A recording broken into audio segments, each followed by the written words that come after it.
300 children who were abducted from their school yesterday. Now, the students were surrounded by motorcycle-riding gunmen and were forced to march into the forest just at the start of the school day.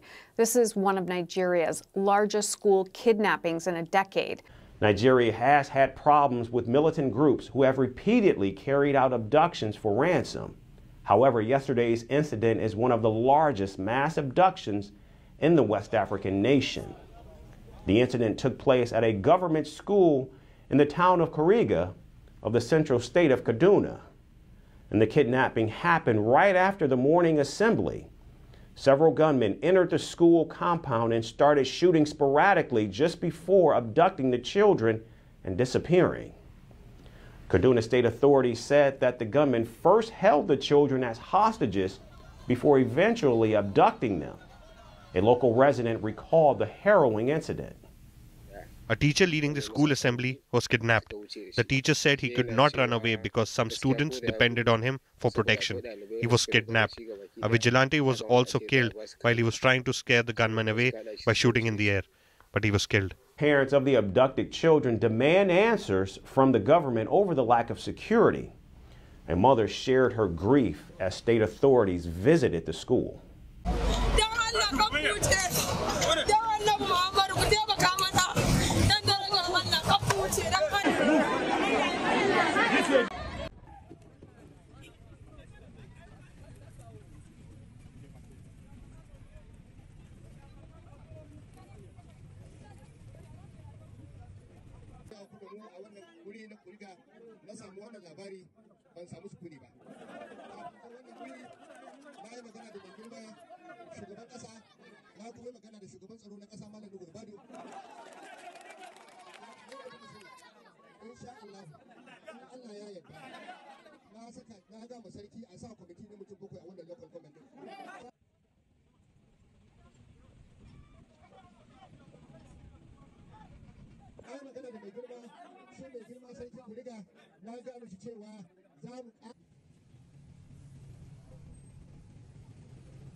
Now, the state government has deployed its security forces in the affected area, and the school has been cordoned off, and the search for the kidnapped children is currently underway.